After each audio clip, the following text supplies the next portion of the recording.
UCLA. This is a patient, this is actually that aneurysm we just talked about with the patient.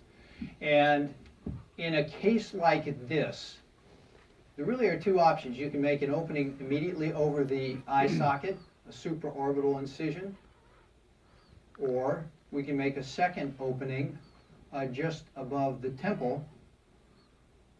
And they give you different perspectives, different angles at the aneurysm. And we've got to put a clip, a two-bladed clip across the aneurysm in just the right position to close it, but to preserve the patency, the opening of the vessel that's supplying blood to the brain. So if we take a look at our second opening, there's the supraorbital opening. Let's fly in that and see what the aneurysm looks like from that angle.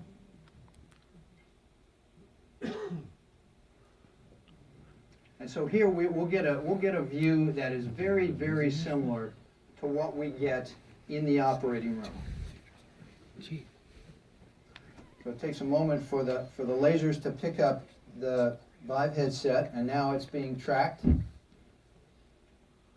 And the hand controllers really allow you to grab the head. We're looking at it upside down now. This is the surgeon's view because we don't operate sitting on the patient's chest. We operate from above the top of their head. And there's the aneurysm through the opening. So we've got a pretty good look at the aneurysm, that little triangular pyramid-shaped abnormality coming off the T of the branching of the blood vessels. And now you can do what you cannot do in the operating room. You can see the aneurysm from the backside. You can fly into the head, turn around, and see the aneurysm from the backside, like the dark side of the moon. And surgically, we're operating only from one angle. So it's great to know that there's not a key blood vessel coming right out of the back of the aneurysm, because that's going to be semi-blind during the operation. Now, is it possible for us to take a look at the other corridor there? Yes, I can bring the clip if we plan. Yeah, let's take a look at the let's take a look at the video clip. Let's take a look at the video clip. So this really is AR, VR. We can augment the virtual reality construct with inserted content like a video from a previous case showing exactly how to do that operation. So as you fly to certain landmarks in the virtual anatomy, video clips can pop up, show you exactly what you should be doing at that stage of the operation. You know, this really isn't about just images, impressive images.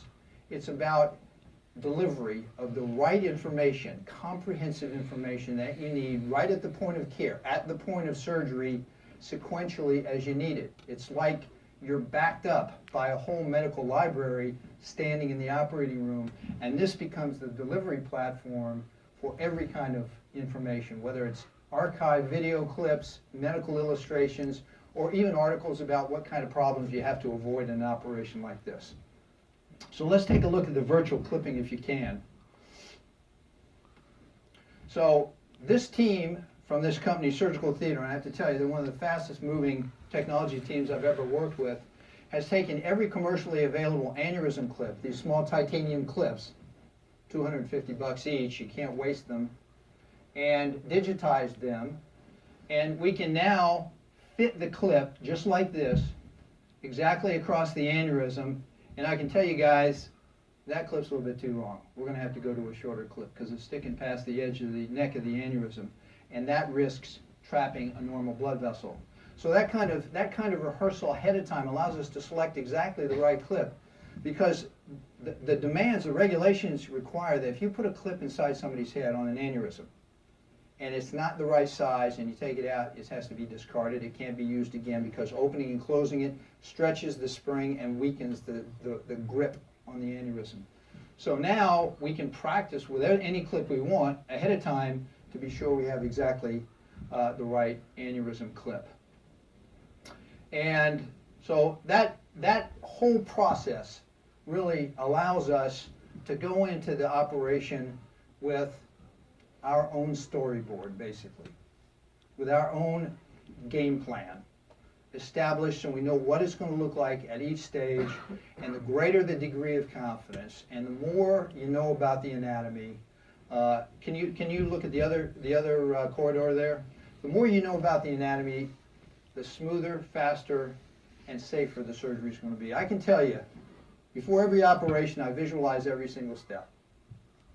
And in those cases where the operation goes exactly according to what I've seen in my mind and now experienced in virtual reality, then the outcome's almost always great. The neurosurgeons are not fans of surprises, and this helps you eliminate those surprises. So we can look at from any angle at that aneurysm here and see exactly what it looks like. Walk around. My colleague just walked through the skull into the intracranial space and now can look around and find the aneurysm.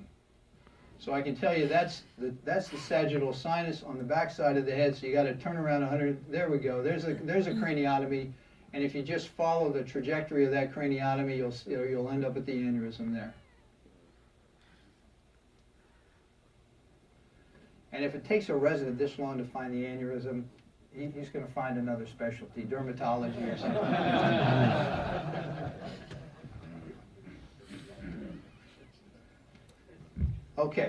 Okay, guys, that's great. I think that gives everybody a good demonstration. If we could launch the slides, I'll just finish with a couple of slides that give you a little bit of a view of neurosurgery.